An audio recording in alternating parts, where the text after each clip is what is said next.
Welcome to the Run from the Norm podcast. On this podcast, we explore what motivates and inspires unique individuals to embrace creative self-expression, one run and one adventure at a time. I'm your host, Jake Reynolds. Today, it is my great pleasure to introduce you to one of my closest friends, the cold plunge king and running philosopher himself, Wayne Rancourt. This episode's a fun one as we cover wide-ranging topics like how to find purpose where there is none, why it's so important to be present in the moment, and the personal growth that comes from doing really hard things. Please join me for this inspirational conversation with one of the most authentic people I know, someone who not only talks the talk, but without question, walks the walk. It's time to run from the norm.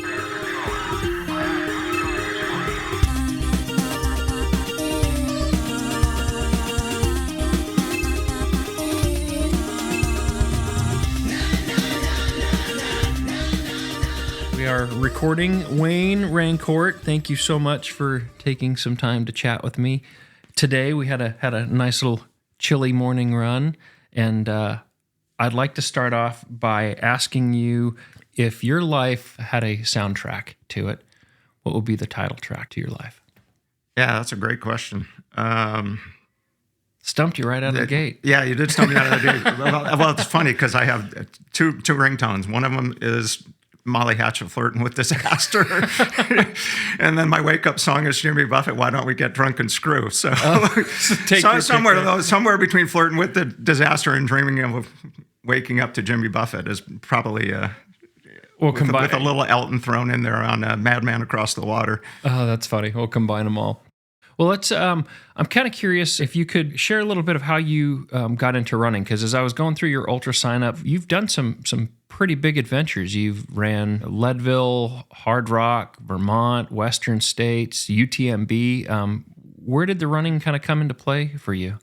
So I ran a little bit as a youngster. It didn't really do much exercise through high school and college, and certainly nothing that was like scheduled.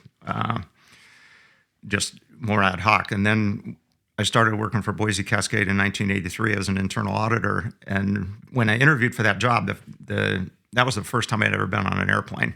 Oh, really? Was flying to Boise for that interview. So for better or for worse, when I started that job, they had us on an expense account. So the ability to go out to restaurants, drink whatever you wanted, and have it paid for. I ended up putting on quite a bit of weight. And I remember in my early 20s, going to the doctor, and he said, keep up what you're doing, and I'll see you when you're 30, and I'll put you on high blood pressure medicine. And there was a couple of guys at work that ran at the noon hour, so I decided to jump in with them a couple of days because I'd run with one of them when we were traveling. Occasionally, we'd go do like 4 or 5 miles, so I started jumping in with them and running at lunch. And then met a gentleman that ran out of the YMCA on Saturday mornings at 7 and joined their group. And between like age 24 and 27, I ended up dropping from like 178, 180 pounds down to the low 150s. Holy smokes. And one of the guys that I worked with told me I should try running Roby Creek. So I ran Roby Creek for the first time in 1987 and just about killed me. But that was my first half marathon. And from then I got the bug between the guys on Saturday morning at the Y that were doing anywhere from 18 to 20 miles on the weekend. Oh, geez. Was that just crazy to you when you first heard about it? The first couple months, they buried me. They just absolutely buried me because they were running from the downtown YMCA out to Eagle Hills Golf Course. They would run the Siemens Gulch Dump Loop, so lots of hills. They would go run up towards the Ridge Road in the foothills. And was this the Y Striders? A lot of them were the Y Striders. There was a few of us that were just interlopers that never officially joined the club. But yeah, it was Jim Cooper, Tom Blaine, Kurt Wiles, all these guys that were marathoners. They were the guys that started the over and back for Roby Creek. It was that set of crazies. And so that became my routine, is every Saturday morning getting up and meeting these guys at 7, and gals. There were several gals, Maggie Supp, and others that were in the group. And it's now been 30 years plus of going every Saturday morning. And pretty much I can count on somebody being there at 7 a.m. And there's a relatively consistent core. And, people generally hang with the group until they hit their mid-50s or 60, and then they drop out. And occasionally we'll get somebody new in. Usually there's not very many people that are under 30. So it has morphed into this crowd that's mostly in their 40s and 50s. And who still just run like goats, though. Oh yeah. Some of them are like amazingly fast. Yeah, One it's of them impressive. I know you interviewed, Sid Sullivan. He ran a 5-minute mile on his 50th birthday. So That's impressive. And even on our run this last Saturday run, we're going up steep hills, and he's just bouncing right up, keeping conversation along the way, and yeah, it's absolutely impressive. yeah. So for me, it was that threat of you're going to be on high blood pressure medicine by the time you're 30, mixed with once I got in with this group of people on the weekends, it just became a ritual. And then just being in awe of these people being able to run sub 3-hour marathons, or just the pace on Roby Creek, and wanting to get to the point where I could hang with them with some level of dignity. And then, of course, it was, gee, well, I wonder what it would be like to try to do Roby Creek over and back. I mean, I've almost killed myself just doing it one way. So what would it be like to try to do it both ways? So then it started to internalize and become more of just the self challenge of what's the next dumb thing you could come up with. What are you capable of? Yeah, what's the next dumb thing you could come up with to try just to see if you can. And So would you say that was your first real longer race challenge then, is doing that out and back for Roby then? yeah, I mean, I had done a marathon, which the first one I did, my buddy Kurt Wiles had done several, and everybody talks about hitting the wall. So I had in my head, okay, so what is this like? First one I went out and I ran. It was the one in Boise, the Great Potato. Mm-hmm. Started out at Lucky Peak, got to 17 miles with still sub 7 pace, under 3-hour pace, and I thought, how bad is this? And then I got to one of the water stations, and they didn't have fluids. They had run out because of some of the other races that were going on the same day. Oh, no. And I got to mile 20, started to slow down a little bit. And then when I got to like 22, 23, I then understood what it was like to hit the wall, because I literally went from running like 7:10 pace to over 12. And, oh my gosh! And scooting. By the time I got to the stadium, it's all you could do to move at that doing point. The last lap inside BSU Stadium was all I could do to crawl the last lap. I got to the end, leg cramps, dry heaves, and I thought, okay, so that's what the wall is in the marathon. And by the way, I didn't make the sub 3. That looked so in the bag at 17 miles. So it just completely blew up the last 4 miles, and it was like, okay, now I gotta do that again. So then I went and ran Goodwill Games in Seattle and kind of had a similar experience. I got towards the very end, and I thought I was going to make sub 3, got to like 22, another incredibly hot day. And are you training for these, or are you just kind of, is it? Yeah, I mean, at that point, I had started doing intervals on the track with a guy named Kurt Wiles, and that helped a lot in terms of just picking up the pace and just aerobic capacity.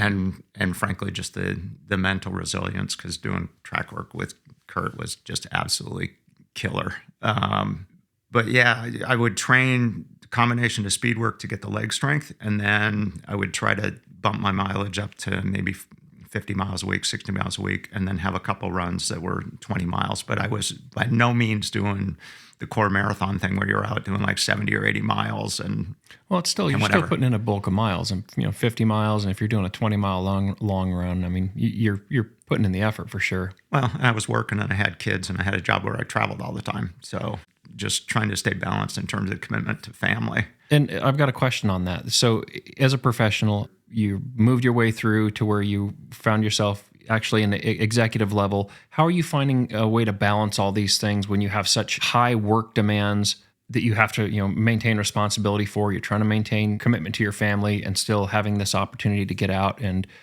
run. How do you balance that? What does that look like? Well, it's interesting because I think running saved my marriage. Oh, really? Probably saved my job, and certainly in terms of my own self-fulfillment was a big deal. But for me, having the locker room at Boise Cascade, and in the middle of the day, being able to get out for an hour and just tune out, and no electronic devices, no anything, just be out in nature and process thoughts, burn off whatever had built up for stress in the first half of the day. And when I was on the road traveling, it was a great way to get out and explore cities, find restaurants, just see what was there. But it became almost like this meditative process. And everybody talks about the runner's high and the endorphins. I'm sure there's an addiction quality to it as well. Yeah. But it got to the point, if I was having a bad day or things were really stressful or whatever, Wendy would tell me, go run, go out. I had Time for you to head out the door. I had my boss tell me that several times. Why don't you go for a run and then come back and we'll talk when you get back. And a lot of times I would know that feeling on my own. And it was just like, if I can get out for an hour, go hit the foothills. That was one of the advantages of working at Boise Cascade. It was close to the Boise foothills, so I could be on trails all the time or running along the Greenbelt and having that escape in nature. And now that I've more or less retired, doing that in the early mornings and catching the sunrise and that golden hour, it's just, in terms of the psychic benefits, the physical part is interesting in terms of strength and weight and all that other stuff. But for me, the running thing has been so much more of the mental and emotional well-being and stability. And then the other thing is just gratefulness in terms of really being in tune with what I'm seeing, whether it's sunflowers or a really interesting beetle. And I know that sounds weird, but just watching bees, watching occasional deer and elk and whatever. I mean, it's just, we're so fortunate in what we're surrounded by. And Boise, just in terms of the Four Seasons, it's just an incredible place to run. And within, 5 minutes, you can be out and have solitude. Yeah. And it's just, it's pretty amazing. For me, the mental restoration is huge. I love seeing your pictures because you're very thoughtful in pictures that you'll take and you'll share on social media, and then the story that you'll tell along the way as well. And you'll find really interesting perspectives on things, like you said, maybe it's a bug or a beetle or looking at some flowers or the way the sunlight hits something. Have you always had that mindfulness then, even back in your earlier days, or is this something that you've taken a little bit more pause to stop and really take that in? Yeah, and again, I've enjoyed our runs together because, as I say, you've got a wisdom beyond your years. I don't find that many people that are that contemplative. Well, thank you. Why are we here? How did we get here? What's the whole point of all this? And that definitely the level of gratitude, the appreciation for here and now has gone up as I've gotten older. Some of that came from the ultra running. And I had one of these guys that was the first 50 miler I did almost took me out because it was a really hot day and I got dehydrated. And this guy who had done several of them, I ran into him. He was actually on horseback. And at the time he said, if you survive this, if you do these ultras, it's going to change the way you look at the world. And I thought, okay, you're an older guy, you're on a horse. I mean, give me a break. How transformative is this really? And he was right, because I think a little bit in the 50 miler, but much more in the 100 milers when I started going overnight. When you're alone by yourself at 2:00 in the morning on the top of a mountain and you happen to get above tree line, this was pretty profound for me, is we were doing one out of Crouch, and it was the first time I'd ever been on the top of the hill above tree line where I saw stars 360 degrees. The horizon line was below me, and have a clear night with stars everywhere. And this sudden realization that you're out here all alone, and I read all the stuff in astronomy and stuff in terms of how big the universe is, but it finally kind of dawned on me that this place is like mind-bogglingly enormous, and I'm completely inconsequential. Really? So it was standing on top of the mountain on that race where it was kind of a paradigm shift for you. Yeah, and part of it was, there was this, and I've talked about it as kind of almost being this duality, this sense that you're completely irrelevant, your lifespan versus 13 billion years and versus the span of space. It doesn't matter. Something goes wrong on a Tuesday, no one's going to remember, nobody's going to care. And in the grand scheme of things, put your life in perspective, and in some ways, as I say, it's inconsequential. The flip side is, the other thought that immediately occurred to me is, and what an amazing gift that we're here. Yeah. And so you start thinking about, other human beings and their frailties, and even my own, okay, you don't do this quite as well as somebody else, or you're not as fast as somebody else, or you're not as smart as somebody else. And you go, what a gift to be here. And then you look at a beetle or you look at a bee, and you start to look at it with the wonderment that my 3-year-old had. And you watch a kid in the backyard watching a butterfly, and you go, okay, come on, you're getting distracted by a butterfly. And then again, during these ultras, it was, the kid's right. Yeah. We should be distracted. And there is a certain amazement and a gratefulness that comes. And again, I think as you get older, besides ultra, I think the other thing was having people die. Yeah. And you say, okay, there's this finality. to life. And to me, you can say, well, that's kind of morbid. You think about death. I've recommended to people several times, you want to figure out what you want to do for life and what your purpose is. Write your own eulogy. Yeah, and you've shared that with me, and it's something that I took to heart, and it has really kind of informed the way I look at life a little differently now. And I've even taken that and shared that with other people to ask them that same question. If you were to write your own eulogy, what would that look like? And we kind of know that we have a finite time here, and what are we going to do with it? So is you're having this moment through this race, how does that inform now your day-to-day moving forward, seeing things a little bit differently? Well, it's like this morning. I mean, you and I are out, we're running to the Caldwell Airport, and it's an absolutely spectacular sunrise. Yeah. It's a once-in-a-lifetime experience. Yeah. It will never happen again. I mean, I could show up a week from now, it would be a different sunrise. And so the gratefulness, the thankfulness for those moments, the people, again, across the expanse of space and time, if you said, I'm sitting here having this conversation with Jake, and I got to share the sunrise with Jake, and I get to share a cup of coffee with Jake. And if you think about the incredible odds of whether or not that could have happened, yeah, I can understand why people are religious. I mean, we use the term miracle maybe too frequently and without enough reverence. And again, I'm not a deeply religious person, but if you think about the way we're all connected to things on earth and the harmony with which it operates in terms of our tolerance for temperature or, daylight hours and the way plants grow and things that eat plants and then we eat things that eat things. The fact that all of that works and you think about, okay, to our knowledge in the total expanse of the universe, there's nowhere else that we know of. Now it's a little, to me, self-centered to think that we're it. Right. And I don't know quite what else might be out there. And I can't tell you, well, if it wasn't God, what created it, what was the Big Bang and what was there before the Big Bang or whatever. That's part of the reason I run. I still don't have the answers. But when I get to share time on the trails with people like you or Sid or others, it's just with this incredible gratefulness. Because again, I've had friends struck down by cancer. I've lost my parents. My wife's lost most of her parents. Her stepmom's still alive. But that's what makes it valuable and in some ways more precious, is you've got a limited inventory and you never know when it's going to be up. Do you think that this is just something that a perspective you've accumulated over time through your life experiences, or is there something where you could say maybe started to inform this direction that you went? I think of a lot of it as reading widely. I think again, I think the time alone running has been a big part of it, just in terms of time and nature. But yeah, I mean, I was born and raised Catholic, so this thought of the hereafter, and then you look at religions around the world and you go, okay, does anybody have the right answer? If whatever you have for religion helps you get through the day and be a better person, I'm all for it. If it's going to exclude others, put people down, make them feel bad about themselves, I don't have much use for it. And I do think there was this evolution of philosophy. And again, there's a Buddhist Thich Nhat Hanh that writes stuff that I find just incredible in terms of his thoughtfulness and the transitory nature of life and whether we even pass on.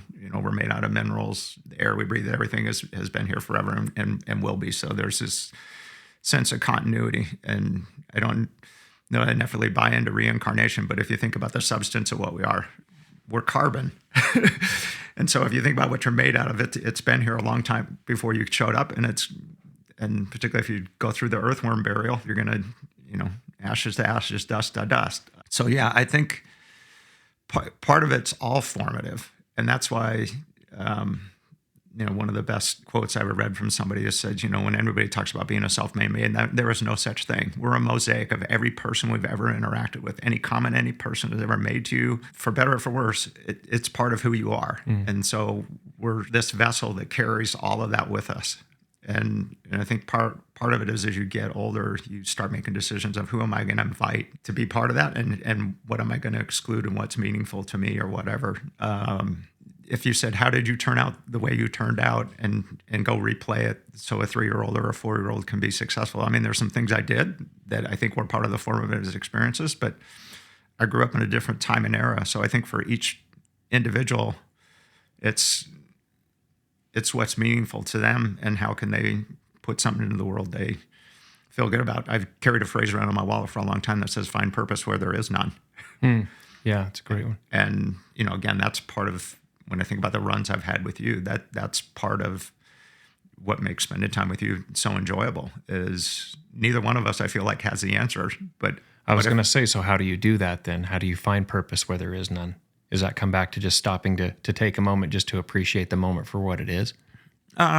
Yeah, some of that. And then if you're going to try to put ripples into the world, can you do it in a way that it's a positive current and not trashing people? Mm-hmm. And again, I realize there is conflict in the world, and there's things where people don't agree. But, part of running, when I think about the running community and the ultra community, there's a lot of people in there that are just very welcoming, very accepting. I'm in awe of what some of them accomplish, just in terms of the human spirit and the ability to continue. And to me, it's very uplifting. And very few people in that running community have I met that aren't accepting of others. I'm sure there are some, but everybody comes at it with their own thing. And if I look at how many people have, in some cases, traded addictions, or traded mental health issues or drug abuse or alcohol abuse or childhood trauma or whatever, they're all informed. And my next door neighbor said it the best. She said the most interesting people are the ones that have scars. And I think as I've gone on, particularly in running, a lot of the people I've met, everybody has scars. Yeah, it's just a question of whether they're open to sharing them, or whether we have enough caring and consideration to take the time to listen and learn. Great point. And whether it's losing parents or grandparents or substance abuse, or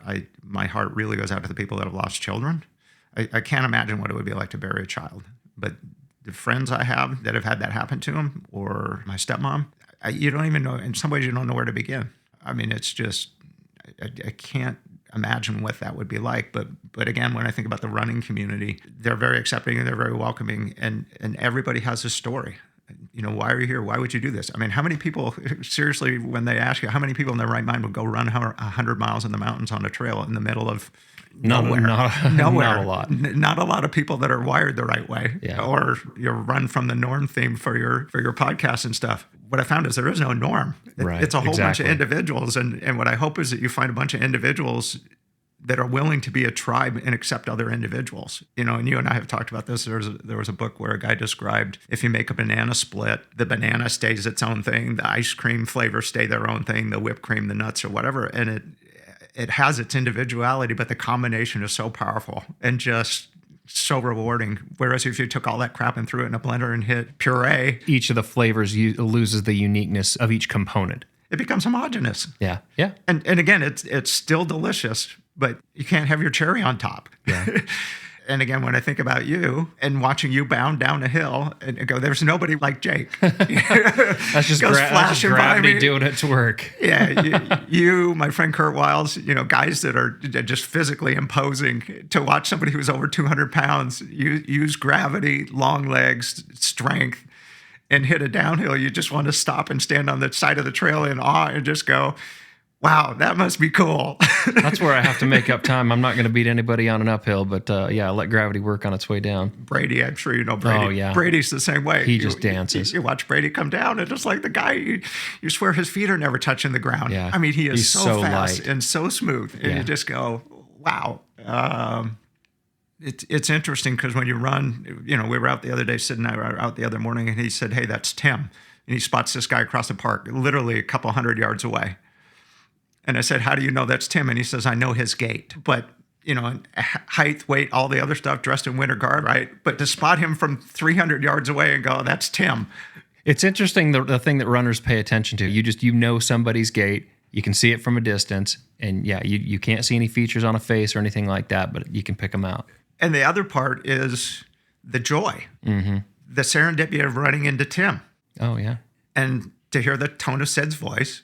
Hey, I know that guy. The excitement. Let's go say hi. And just that sense of camaraderie, that sense of history or whatever, and just that joy of seeing another human being that you've related with, that you have a relationship with or whatever. That's, again, one of the cool things on running is you build these friendships and relationships that even if you don't see somebody for 2 years because they've moved somewhere or whatever, and they come back, it's like old home week. Yeah, you pick right back up. And Yeah, if I run into Brent or finding Joelle and her hounds up in the foothills with David. I mean, it's and she's just, always got a smile plastered on her face, and it's just like this little extra gift that the day gives you when you run into them, and it's just like this is like so way cool.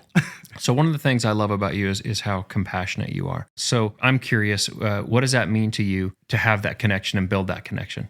Yeah, you asked earlier about childhood. I can't tell you how much of it comes out of Catholic guilt. I give my parents quite a bit of credit. You know, I grew up in a family of 6 kids, and we were fine. I mean, we were, at the time, probably would have been termed middle class. Certainly weren't exceedingly well off, but they took in foster kids. They did stuff through the church, et cetera. But particularly as I progressed through my professional career and started to run into whether it was investment bankers on Wall Street or board members or officers of our company or other companies, the income inequality became incredibly obvious. You know, I would take a trip to New York and you'd be on the Upper East Side near Central Park and somebody's got a $50 million condo overlooking Central Park. And then you go a half a block and there's some guy urinating between parked cars, you know, ask him for a sandwich or sleeping on a steam grate over the subway. And I'm not sure I could have ever been the guy that had the $50 million condo. Maybe. I'm pretty sure I could have been the guy sleeping on the grate. That part I think was entirely doable. You know, I was fortunate enough to be born into a family with a mom and dad, stable household. Dad had a job. Mom worked occasionally. They got me weekly reader. They put me in Boy Scouts. I got to do, you know, occasionally play on Little League kind of sports, camping, all of the things that you kind of associate with a middle class life and all of the institutions at the time that provided stability.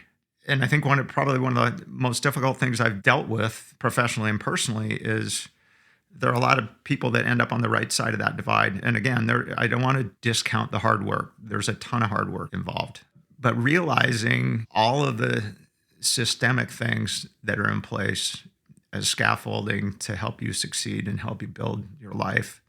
A number of people aren't in that situation or never were in that situation, or their parents weren't in that situation. So you say, you know, because Wendy and I do a lot philanthropically and we volunteer a lot. And I honestly tell people, I said, if you're okay with a 3-year-old sleeping in a car, I didn't even know where to begin. Yeah. And you can say, well, their parents made bad choices, or it's a single mom and she should have done X and should have done Y and whatever.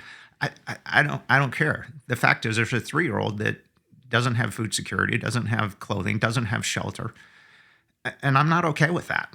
So what are the actions that you take in that instance? Because I know you are very involved in a lot of philanthropic work. And that's part of what motivated me professionally was I figured out I could write checks, which I've had a friend that said, would you stop writing checks and would you start working on the systems and try to change the systems, which is a much bigger task and a much bigger ask. But, you know, we do a lot around early childhood education. We try to do a lot to create economic opportunity and educational opportunities. And I've been talking to real estate developers as, hey, as you're thinking about affordable housing, think about where you would do it from a place base. Does it have transportation? Does it have access to food? What are the issues with daycare? We help talk the Y into starting up a pre-K program at Taft Elementary on State Street. That's awesome. And you look at it and you go, okay, if that helps offset daycare cost, it does great things for the kid, but it also does potentially terrific things economically for the family unit if it helps mom or dad have access to time for education and training or eliminates outlays for daycare, et cetera. I mean, there's all of these positives that potentially could come from it. I work with a group called Economic Opportunity that does a lot with trying to spur the starting of in-home daycares. And there's a lot of overlap with New American refugee populations. And again, it's kind of the start of an initial small business, but it also creates capacity in the community for other people to get job training and work and build life skills for the person who's running the daycare. Yeah. I've been incredibly, incredibly fortunate, and I've had a lot of people that went out of the way to mentor and help me. So there is a certain pay it forward, but I would tell you there's also an enormous frustration where people say, well, my taxes are too high and whatever. It's like, if somebody needs to tax it to get it from you, to reach out and help others. I'm not a big fan of tax and redistribute. I am a big fan of if you can help somebody and you can share, please do it of your own free volition and do it on things that matter to you and give you a purpose. It's better if somebody doesn't have to compel you to do it. Yeah. I'd rather you felt some connection to humanity and would choose to do it. Yeah. Yeah. No, that makes total sense. One of the things I'd like to ask is, you seem to be shifting a little bit more of a focus towards the youth, towards the younger kids. Is that becoming more of a focus to help redirect their opportunities? I think there was a book we were discussing, and you were mentioning how they were able to kind of pinpoint some markers in early development that really contributed to, I say success, but success being a relative term. My wife, Wendy, did early childhood education. So she could give you all the professional stuff. Okay. But a lot of the stuff I've read and a lot of the stuff I've been exposed to says a lot of your success in life and your personality is formed in kind of 0 to 5, 0 to 6. So if you think about a young child, for example, in an abusive household, or doesn't have food security, or doesn't have good mentors, the book you're referring to talks about, if you have an experienced kindergarten teacher, how much difference that makes in your lifetime income. Again, at the kindergarten level, they were able to map and correlate. If your kindergarten teacher was experienced and did a good job, here's what impact it has on your lifetime earnings. And so when I look at it, and again, a lot of the stuff I do through United Way, YMCA, and others, I'm a big believer that if we get the first 8 years of life right, a lot of good things happen. If you get the first 8 years of life wrong, it's not that it can't be corrected, but it's a lot harder. It's an uphill. And I think for the most part, parents want their children to succeed. So again, if you said, why do people want to immigrate to the U.S.? Maybe that's changing, but they want their kids to have a better life. And they're willing to sacrifice a fair amount of turmoil in their life to create a better life for their kids. And so for me, a lot of the stuff I do is how do we create intergenerational opportunity? And I would much rather ask people to be responsible and engage. And it doesn't mean we're going to get equal outcomes. I recognize that. But if we can knock down barriers and try to create opportunities and let people do things that they're passionate about and helps them take their individuality into the world in a way that's positive, that's good. Whether they want to be an artist, whether they want to be an engineer, whether they want to work for the Humane Society. I mean, what do you want to do to engage with other human beings or the world or nature that's going to leave a positive impact on the place? And how do I help enable that? Because I had an enormous number of people that have made that possible for me. So a couple of things that you mentioned there is how do you enable that? And you also mentioned creative output, because you're an artist. I've seen some of the art that you've created. Does that help in that expression at all? Yeah, the two are somewhat related. If you think about kids that are 3, 4, and 5, they draw artwork, and until somebody tells them it's crappy or until they think it's crappy, they're willing to be expressive and put their individuality out there. And then the other thing I find interesting, and again, it's one of the reasons I really enjoy spending time with you, is I think there's a level of empathy that comes from art. How are you seeing the world? How are you interpreting the world? What is it that caught your attention, or what were you thinking? Why did you see it this certain way? Yeah. What were your insights? Things like Jackson Pollock. How can you look at a Pollock and not say, I wonder what was going through his head? What was the mind space? And again, if you just look at it for like 2 minutes or 3 minutes, you get one impression. If you literally purposefully sit there and spend like 20 minutes and pick like a 3x5 little inch space and pay attention to it and then branch out, or Tony Doerr, reading stuff that Tony Doerr's written, writers, Hemingway, whatever. You read these people and you say, okay, how do they interpret the world? I just read this really cool book by Ruth. I think it's Ruth Ozeki. And it talks about everybody's life as a book, and you're writing it chapter by chapter, and you hear all these voices, and your job is just to scribe and write down. And so, when I listen to your music, when I look at what you do, like designing your Run from the Norm logo or whatever, okay, so how does Jake see the world? He's got tattoos on his arms and legs. Okay, what was he thinking? What was impacting his life? What were his emotions? How did he feel about the world? How was he interacting with the world? Allow me for a moment to see the world through Jake's eyes, or Sid's eyes, or Joel's eyes. And that's why I say the running community can be really cool. The art community, whether it's Monet, Van Gogh, Isaacson's book on Leonardo da Vinci, one of the greatest books I've ever read. I mean, just reading things da Vinci was thinking about in terms of science and art, and you just go, okay, that's like the coolest thing ever. And so that's when you said, okay, early childhood education. That's what I want for that 4-year-old and that 5-year-old. I want the world to be this blank palette, or blank sheet of music, or or digital or whatever, but I want them to be able to say, I'm an individual. I'm the only one that's ever going to be. But let me ask you about that. How do you inspire people to do that now in your day-to-day? I don't have a large following on social media, but I hope I cause people to stop.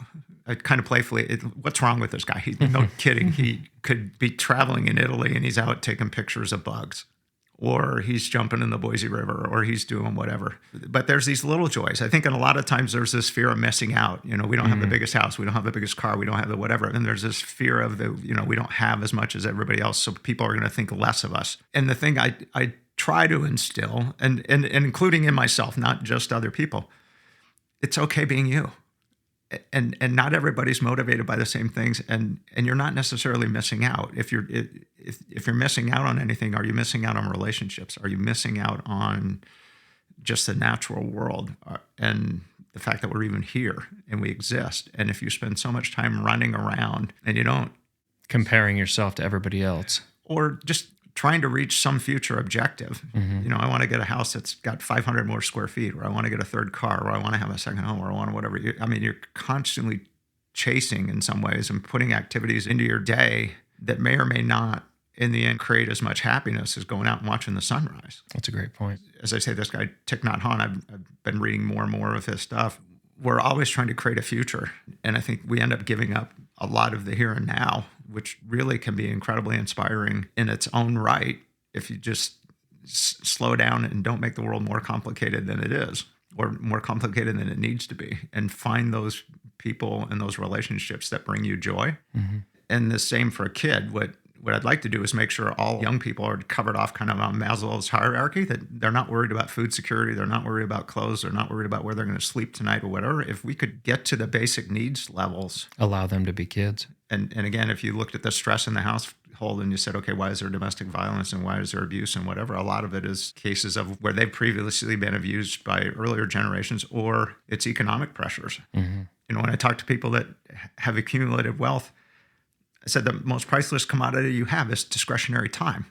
And you say, well, these people ought to make better decisions, or they ought to do this, or they ought to do this. And in a lot of cases, they're working 2 or 3 jobs. But in a lot of cases, they don't have discretionary time, or they don't have the mental bandwidth because they're stressing out over how am I going to make rent? Or, I was telling you, my wife's car battery died. For me, that's not an economic end of the world. I can get the car towed. I can take it to a garage and I'll figure it out. For a lot of people, if you go, okay, I just missed work, or I got to get an Uber, or I got to call a friend, or whatever, the world goes tilt. Yeah, how do I come up with an extra $200 in my budget to buy a battery? And if I don't know how to do that myself, how do I get that put in now as well? And if it's some electronic issue and it ends up being $800 to fix the $800 electronic issue in a car, I think for a lot of people, the accumulated savings, that doesn't get covered off. And so to bring this full circle back to the run from the norm and the running thing, I think when you're out running by yourself, you get time alone in nature. But for me, it's also a lot of time to think about how is the world put together and where is my place in it? So if you said, okay, where does this gratitude and this thankfulness come from? And you and I talked about this when we were running the Lucky Peak radio towers. On any given day, you can be swamped by negativity, whether it's the war in Ukraine or Gaza, or what's going on in Africa with tribal warfare, stuff that's going on in the U.S. and the political front. You can find 100% that would be nothing but downers. Flip side is, for a lot of people, they can be in a cocoon and don't know that there's anything wrong with the world because, I'm hanging out on my yacht, and as long as the champagne's cold and the caviar is okay, life is good. Life is good. It works fine for me. It's too bad that it sucks for the rest of you, but I'm doing fine. And for me, running gives me time to think about those disparities and where might I take action? What could I do about it? And I'm willing to live with it. Is it okay? Where am I going to make noise? How would I make noise? Do I just write checks? Do I volunteer? Do I go try to influence politics? Do I just spend 20 minutes being thankful? Or do you just take a few minutes and stop and enjoy the view, take a picture, and share the thought that you might be having at that point, even in a social media post? For those people that see that and it gives them pause, or, I don't do this. I don't stop to look at the butterflies, or I don't stop to smell the flowers, or to look at the patterns of the raindrops on the sidewalk. There's always just an intense thoughtfulness behind it. And I love that about you. But I want to shift it a little bit. There's also a component I'd like to dive into, which is your ability to embrace struggle. We're talking about these long runs and these times where we're kind of deep in ourselves and we're thinking about all these things. But I've also shared a lot of miles with you at races as well, too, to where I have never seen somebody who can appear to be in a pit of hell and but is still able to persevere and accomplish the goal. How do you keep your mind focused enough to push through that? And what's your relationship to pain and struggle in those instances? What keeps you going? Yeah, it's a great question. And even though they're the worst, some of those times in hindsight end up being the best. And a lot of it, if you said, okay, so what's the voiceover? When you're in those times or those moments, or in some races it's been like ongoing. I think I've mentioned to you in the past that my record at I Am Tough is vomiting 7 times, which is not something to be proud of. But in some ways, I'm proud of it because I didn't quit, and particularly the Crestline Trail is usually exposed on Saturday afternoon, and it can get hot, brutal, yeah. And there's a voiceover that says, okay, even if you have to walk this part, you're still going to make cutoff. Manage your hydration, manage your food, and usually it's around, if mine serves me correctly, sometime around 7:30 or so. It's dark, so it's going to cool off. You're not going to be under the hot sun anymore. You're going to be getting to an aid station, and you just kind of put yourself together. Why not quit? In those instances where it seems like everything is against you, you're throwing up, your body feels like it's falling apart, why not quit? There's this great phrase in the book, Born to Run, where it refers to and my memory's not that great, so take this with a grain of salt. But there's this thing about being chased down by the bear, the psychological bear. And once you quit, it becomes easier to quit the next time. And I know some people from the ultra community that their dropout rate is like 40 or 50% on races they start. And I'm like, how, I would have a hard time doing that. Yeah, a good point. There are times when it probably would have been better advised. And when I did Vermont, they checked racers and they did health checks or whatever. And at one point, I had lost 7 pounds between aid stations. And I'm sure it's because I was absorbing no fluids and had this really spectacular vomiting sequence between the aid stations. And I don't know anybody that would describe a vomiting. It was spectacular. I mean, it would have been, if I could have videoed it, it was like the best projectile of like gallons of fluid. And all I thought is, wow, for whatever you've done for the last several hours, none of it has been absorbed because it's clearly all coming back up. And I mean, it was like, wow, that's really, really impressive. But then, and again, this is weird, but then you start thinking about, okay, so is it POWs? Is it the Holocaust? Is it whatever? And there is a certain part of it for me that is get over yourself. And what do you need to do? The human spirit is clearly capable of this. You've seen other human beings. You've read their stories. You've seen the movies, or you've met them personally and interacted with them in terms of what they've gone through. And you can get through this. And then in some ways, for me, I set micro goals. I'll pick a tree and say, okay, just walk this 200 yards, and when you get to the tree, just plan on starting running again. But from here to the tree, I'm going to give yourself an allowance. And then sometimes I'll do the flip. Okay, if you run from where you are now to that tree, this could be a 14 or 15 minute pace, right? Just keep moving. Just keep moving. And one of the guys early in my ultra career, he said the race is never won sitting in the chair. This was his advice: was never sit down at aid stations. He said, stay on your feet. And he said, RFP. And I said, what? He says, RFP. And I said, what's RFP? Relentless forward progress. But there is, when you hit those mental, and again, they're usually combined with physical, and sometimes like really, really intense physical. But the mental thing is the harder part, convincing yourself that you do want to keep going, and what will be the psychic reward if and when you get to the end. But I don't want to say quitting's not an option, because there is at some point where you got to say, hey, this could kill you, that you probably need to make a different decision. Is there a fear of a judgment there, of what people might think if you don't complete the thing? Yeah, there's a fear of judgment of others, for sure. But there's way more fear of judgment for me. Okay.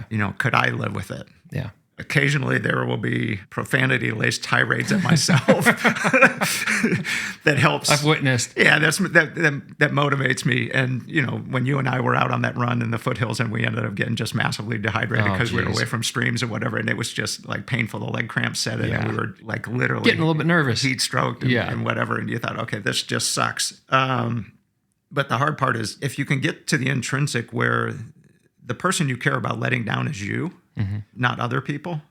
That's why I say the individuality and doing what's important to you and where do you find purpose. Most of the times when I'm pushing through, I'm not doing it for fear of what other people will think. It's more out of fear of, okay, so what does that say about me? Interesting. How am I going to feel about that?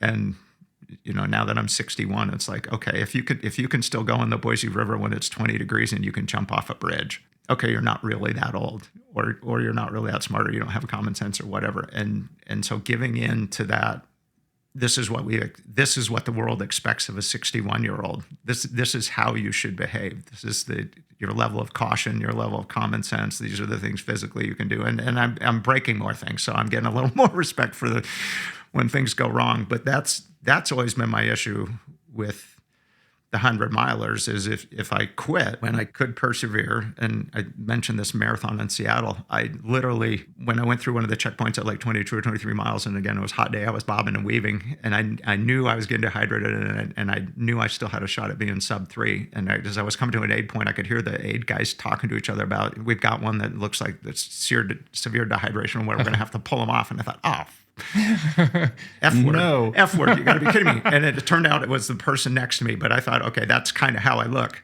And I, sped up, tried to be really thoughtful about, here's how I'm going to look or whatever. And literally when I got to the finish line, I was like 300 yards away, and I could see the clock at 2:58:30 moving to 2:59. And I thought, okay, you got a couple hundred yards slightly downhill to the finish line. And if you can make it, you can get a sub 3 marathon. And I made it with like 14 seconds to spare. And I was a wreck at the end, but it was like, you made it. And that was for no one else. That was for me. The sub 3 was a threshold I wanted to hit. And again, my 10th I am tough, getting through 10 I am toughs. Huge. Tony Huff's got 12, and I'd love to catch Tony, but there are these personal goals and the expectations, and I don't ever want to, in some ways, let myself down. Do you feel like that drive is getting more intense the older that you get? It's different. I don't know that it's intense in kind of the same way it was. I think there's a creeping in of realizing that I'm not going to be able to do this forever. Mm-hmm.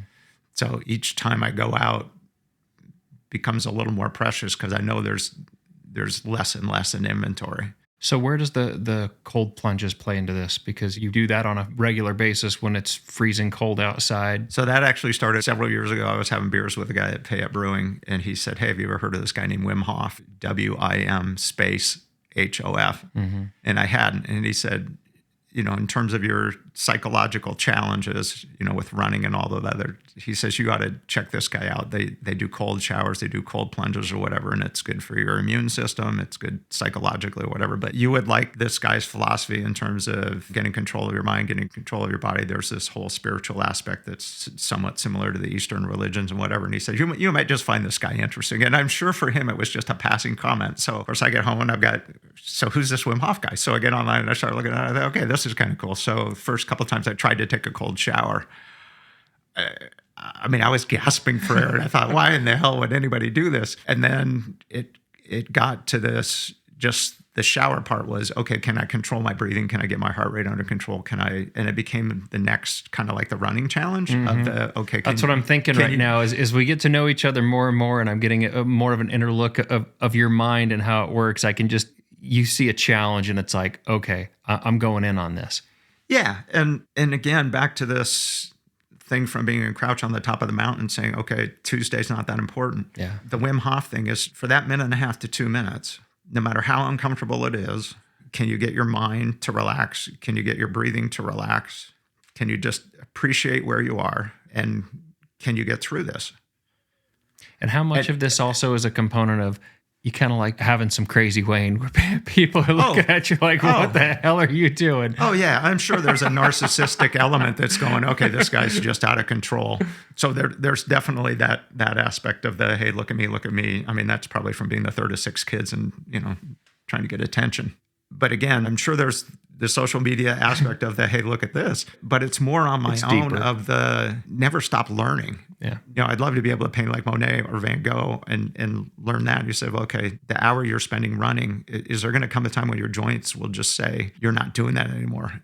And assuming I haven't lost my eyesight, is it going to be, okay, now it's time to paint and figure out how to do depth or complementary colors or whatever? What will be the next learning thing? So for me, the Wim Hof thing in a way was, can you do cold tolerance? Can you teach your mind something new that you didn't know for the first 55 years of your life?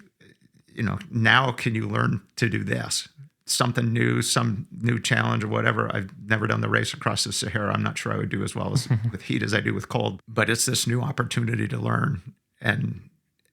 And again, when I see the Wim Hof crowd or the crowd of video, there's a great short documentary that the New Yorker did on these 3 gals that met during COVID that ended up doing winter swimming in Lake Michigan. And when the documentary came on, I saw this bend on the corner of the lake and all these ice shards on Lake Michigan. And I told Wendy when it came up and it flashed on like the YouTube previews, said, I know exactly where that is. It's this shore on Lake Michigan. I've run by there several times. I know where those ice shards are. And then we watched these documentary on these 3 women, and one of them had lost her husband during COVID, but they built this bond and this friendship. It reminded me of the 7 o'clock Y running group. And they were swimming all summer, and it was kind of the way they were getting through COVID with one another. And then as it got colder and colder, they didn't want to give up that camaraderie, and they didn't want to give up the swimming. But obviously in Chicago in the winter, it gets Cold. freaking cold. So there's this scene towards the end of the thing where there's somebody out there with a sledgehammer busting a hole in the ice. So these 3 older gals, and they've got neoprene gloves and neoprene booties. And other than that, just their swimming suits. And they're sitting in this thing that this guy has like chunked out that's maybe 6 by 8 or 6 by 10 feet. And it's got all the slushy ice, and they're sitting in up to their necks having this conversation. And it's like, okay, that just freaking rocks. And so you go, could I have the mental fortitude to do that? So on my 61st birthday, I was with my stepmom in Maine, and we ended up in China Lake, and I ended up breaking through a couple inches of ice, and I ended up with a few small cuts or whatever. But to be able to sit surrounded by ice and go, yeah, I can do that. Probably pretty surreal. I've seen these 3 old gals do it, and what the hell? If this other person can do it, I want to test myself. Can you have the mental fortitude, and can you test yourself, and can you figure out how to do that? There's an artistry to that. You just want the world to be an open opportunity because you don't know where the next Da Vinci is going to come from. You don't know where the next Steve Jobs is going to come from, or Mother Teresa or whatever. And so, there's an incredible raw material, and you just don't want the world to waste it. Would it be fair to say that you're driven by a desire to remove limitations in? Yeah, create opportunities for people. Hopefully they're positive opportunities. I mean, the people that want to go spread pain and fear and suffering into the world, I really don't have a lot of time and space for. But, I've had the pleasure of working with Tim Lowe, who's the principal at Taft Elementary. He and Jenny Hurst are 2 of the most amazing people I've met in my life, and just had the good fortune to hook up with them through Idaho Business for Education a couple of years ago. Tim's incredible, and it's totally inspiring what he's doing with those kids in that school. And again, if you said, how do you want to use your time? You'd like to find people like him or Andrew at the Y and others and say, okay, how do I give them capacity to continue doing good into the world? And how do I have some small piece into that? And for me, running helps restore capacity. It helps restore the emotional capacity, the mental capacity when crap's going wrong in the world. If I go out and find grasshopper sitting on, chartreuse grasshopper sitting on a magenta flower, you go, okay, the world is not quite as screwed up as all that if I just take a minute to pause. Or if we all would take a minute to pause. Yeah. And again, those 2 minutes sitting in the Boise River in January, I can pretty well assure you that it will clear your head. I'd encourage you got to try it. But I mean, I've done the polar bear challenge one time up at Lucky Peak, and I remember hitting the water and just everything disappears. And it's almost like a panic hits you initially, then everything goes blank, and then it's a euphoria almost. Yeah. And then it's, how the hell do I get out of this really, really fast because it's cold. Yeah. And again, when I think about the running and our friendship, and, part of the reason I'm just so humbled by the fact that you asked me to have this conversation with you, when I think about the way you think about the world and what you're trying to do in terms of how do you allow people to be comfortable being themselves? How do you allow them to be creative, but still feel the sense of tribe and relationship, and that there's other people out there? And even if it's multiple aspects, but if there's some aspect of you that doesn't quite fit the expectation for someone your age, for someone your gender, for all these are unique creations. And how do you find a place in the world where you feel comfortable and accepted and then share yourself? Well, I appreciate that. It's hard.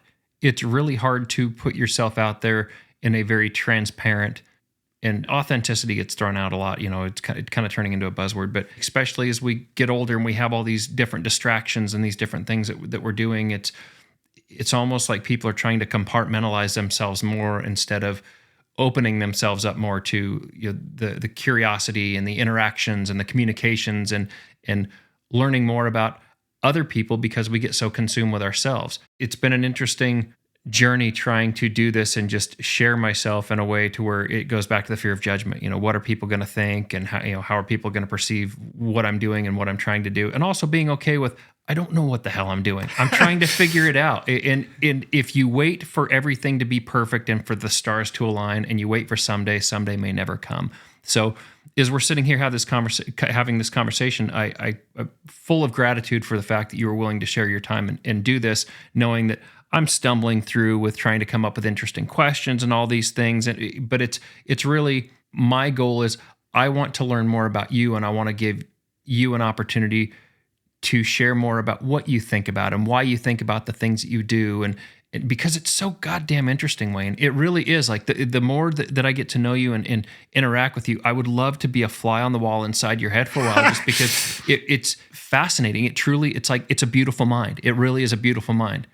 Well, I appreciate that. Let me just say thank you for that. But here's the other one that when I think about our friendship, okay, you're 46, I'm 61. And you go, okay, how does that work? He's tattooed. He played in a hard rock band. How does that work? And you're one of my best friends. It probably on paper doesn't. But if you look at like evolution, and again, I don't know that I got this right, but I've read some things and I've spent a lot of time thinking about it. So if you think about evolution and how civilization came together, I mean, it was like, hey, how about if we get together on Saturday and we'll take down a mastodon and we'll eat well for a week? Yeah. Right. So if you think the way humanity kind of got to that point is, how do we pool resources? How do we pool efforts? And then because resources at times were scarce, wars broke out, or survival. And, how do I pass my genes, and who do I need to kill, or whatever? So over time that develops into stereotypes. What do I know? Because human minds are lazy, and your brain burns more calories than almost any other part of your body. So your brain gets lazy, and it builds stereotypes, and it makes judgments, and goes, okay, fight or flight. I'm going to make a judgment before I need to make a judgment, because if I make the wrong judgment, I might be dead. So if you just think about evolution, you got to the point where you say, okay, if that guy's 6'4" and he's black, he's dangerous. I'm crossing the street. And it might be that he's fine. But if everything you've been told as a kid is be careful of the black guys, they're dangerous. You talk about being indoctrinated and imprinted. I mean, if somebody raises you that way and tells you they're lesser or they're not whatever, as a kid, for a long time, you're going to believe that. Yeah. And, whether that's gays or Catholics and Protestants in Northern Ireland or whatever, I mean, we're great at creating wars between, Muslims and Jews and whatever, based on stuff we're told as kids and indoctrinated into. So you create these stereotypes. And then you go, okay, where does prejudice come from? It's short for prejudge. And again, if you said, well, the reason I'm making that prejudgment is because of this survival fight or flight instinct. And you say, well, okay, I'm staying away from Jake because he's got 30 or 40 pounds on me, and he's a couple inches taller than me, and he's got lots of tattoos, and I know lots of people in prison have tattoos. So I'm not going to have a conversation with Jake, or I'm not going to get to know Jake. And then you go, well, hold it. Jake might have two tattoos, and he might play in a rock band. He might be one of the most introspective, thoughtful individuals you'll ever meet in your life. And if I let those prejudice around he's in a rock band and he has tattoos, and therefore he must not be thoughtful, he must just be a druggie, and he stays up late and he probably sleeps till 10 o'clock in the morning, not knowing that you get up at 4 or 4:30. I mean, you make these judgments based on categories, and that to me is the coolest thing about what you're trying to do here. Is if we take the time to get to know people as individuals, we will be astounded at the variety. It's amazing. And we would be astounded by the familiarity. And you go, oh, you worry about that shit? Yeah, right. Yeah, I didn't know you worried about that. I worry about that. Exactly. How do you deal with this? Or how do you think about this? Or whatever. Oh, you don't have an answer? I don't have an answer. Yeah. And that goes across all kinds of groups. Yeah. And if we all have different stories, but everybody knows what fear feels like. Everybody knows what sadness or happiness feels like. And we have way more in common if we just take this time to connect and share. And it's amazing when you find out the people that are close to you, find out their stories as we were running on Saturday with, some of the Y group, Yeah. and more of the stories start coming out. People have led amazing lives. Oh, yeah. I look at the Y Strider group, and Wendy gives me a bad time because she'll say, well, who did you run with? And I'll say, John. What's John's last name? And for some of the group, I know. Okay, it's Fishburne. What's his wife's name? Okay, hang on. Are we going to have a test? And particularly when I first started running with the group, she would say, okay, you know nothing about their wives. You know nothing about their children. Where do they work? Yeah. Some of that stuff doesn't matter. If you say, okay, where does the person work? I really don't care. He's just a nice guy. And if you said, well, he's, this position at this organization, okay, well, I'm not in the same league, so therefore I'm not going to be comfortable, whatever. I mean, there's a certain thing when you're down to your shoes and your running shorts, kind of pretty much everybody. It's down to I don't want to say the base person, but exactly to your point, is that's not part of the conversation. You're really trying to get to know that person. Well, and it's much more human. I mean, one of my 100%. favorite I Am Tough finishes was I was running with this guy named Matt, and I won't give his last name just for privacy, but Matt and I were running together. We missed ribbons early in the thing because we're chatting with a couple other guys, and Forest Service happened to be using the same color ribbons as the race guys. We went 5 miles, 2.5 miles out and 2.5 miles back till we got back on trail. So we turned the 100 mile into 105 mile. Get us, it was like miles 65 or 70. Things weren't going well for him because we had tried to pick up the pace so that we could get back to the front of the pack and try to make up the 5 miles. And I kept telling him, it ain't going to happen that fast, dude. We got like 90 miles left. But my focus became, how do I get Matt to the finish line? Because he hadn't finished 100 before. So I hung with him towards the end. And I think we ended up walking close to the last 25 or 26 miles. But he finished. It was like one of the coolest finishes ever. And we came across, and if you had looked at the two of us in that finisher photo, go, how did that guy end up finishing with that guy? But it was like one of the best moments was coming across and seeing his fiance and seeing my wife and whatever, and us finishing together. It was like, it's still one of the best races ever, best finishes ever. It was awesome. Just freaking cool. And it's those moments that you remember. Those are the ones that really stick with you. That just rocked. Yeah. I had a similar experience at was it last year? The most recent I'm Tough is it was the same thing as I was running, on my own, and ended up kind of tying in with a guy, and we ran probably 60 plus miles together. If, he needed to slow down or stop, I'd slow down or stop, and vice versa. And time went out the window.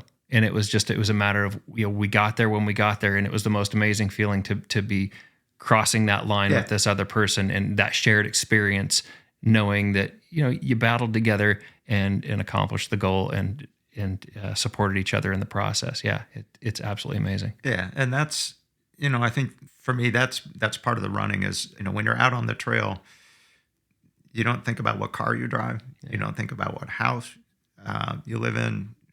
And a lot of times you don't think about what religion you were raised in.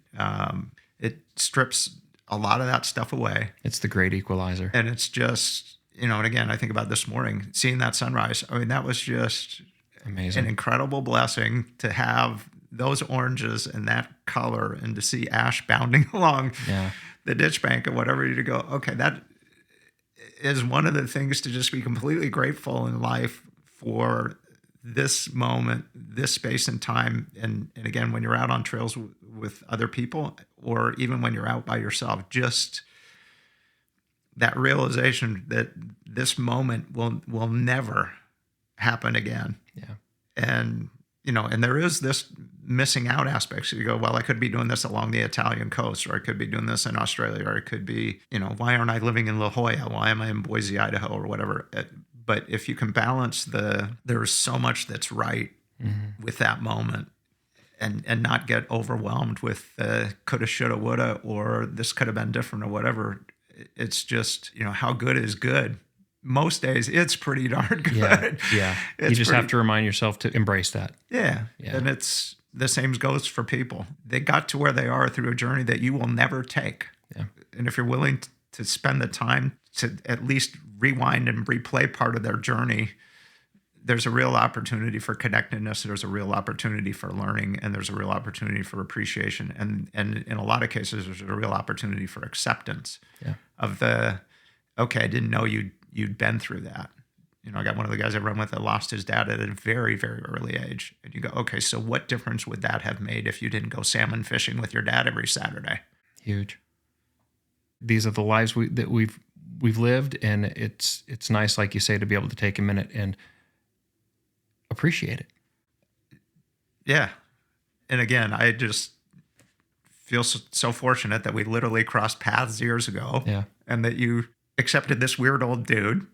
Well, vice versa. And You accepted this, crazy tattoo dude that just kind of showed up and we're willing to interact, and we've established the relationship that we have. And, as we were talking about the run this morning, is one of the things that brought me so much joy was being out there and sharing it with you and seeing how, excited you were for the same thing. We both were just so in awe of seeing the sun come up and the colors and how it reflected on the clouds. And I was almost more excited. I've got, most of my pictures are taking pictures of you, taking pictures of the scene, just because it's that shared experience. That to me is where the gold is. Yeah. And I have been very, very fortunate with the people I've come across in my life. I realize there are billions of people I haven't come across, but running has introduced me to a group of individuals that, as a general rule, are pretty contemplative and pretty accepting of other people, particularly the ones that haven't got the world figured out, but are willing to share the dialogue of, here's what I'm thinking about, here's what I'm seeing, or have you seen Banksy, or I just saw a guy named Space Invader that does these mosaic installations, and now I got to go, having read that in New York, and now I got to go look up Space Invader and figure out, okay, so where is this guy's mosaics? He apparently has done installations all over the world, but that continual curiosity about the world and other people and whatever, when you run into the individuals that have that ongoing curiosity, that ongoing desire to learn, and aren't like purely focused on material things, but the here and now and the why and the whatever, it's just like way more fun. It gets you excited for every day. It's just way more fun. Yeah.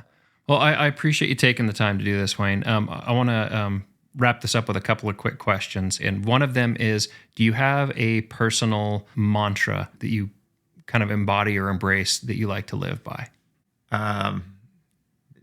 If I can leave the world a better place, and I guess if there's a mantra I want to live by, I would like a few people to reflect and say, okay, this was a positive influence on my life. And that's probably in work. That was the biggest joy in my life, was watching people progress in their careers and watch their families do well, but watch them do well personally and professionally. Mm-hmm. That was like the coolest thing. It was like the old doctor in Doc Hollywood when he opens a cabinet, he's got all the babies he delivered. I mean, that, if you said, what's the mantra, it's probably Google's don't do evil.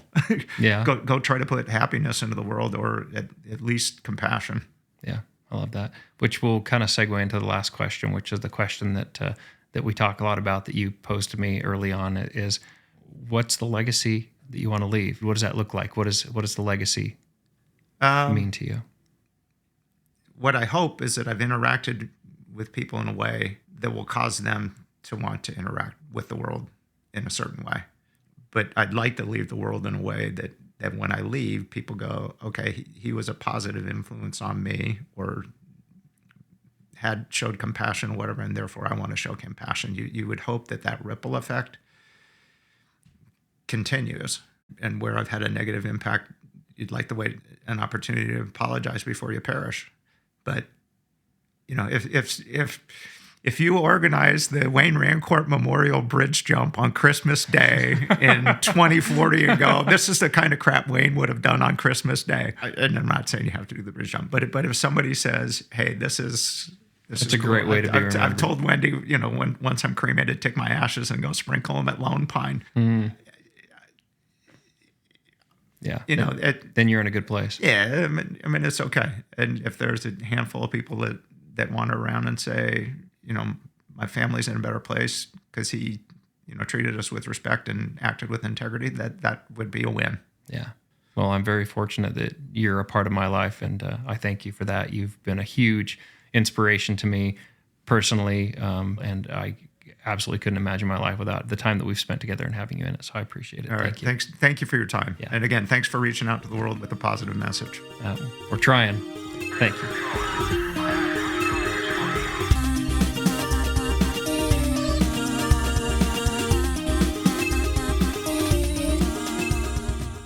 A sincere thank you to my friend and guest Wayne Rancourt for joining me on this very special episode of the Run from the Norm podcast. I would also like to extend my very sincere appreciation to you for listening and giving this podcast a chance. You can also learn more about the mission of this podcast by checking out our website at www.runfromthenorm.com. And with that, dear listeners, episode number 4 is a wrap, and we have accomplished our goal of releasing a new episode every week for the month of January. Please stay tuned for the next episode of the Run from the Norm podcast coming in February, and I wish you health and happiness as you continue your journey throughout the day. Remember, getting outside for even 15 to 20 minutes can do wonders for your mental health, and I hope we have succeeded in our mission to motivate with compassion, listen without judgment, inspire with curiosity, one person at a time. Check that mic, make sure it sound right, boy.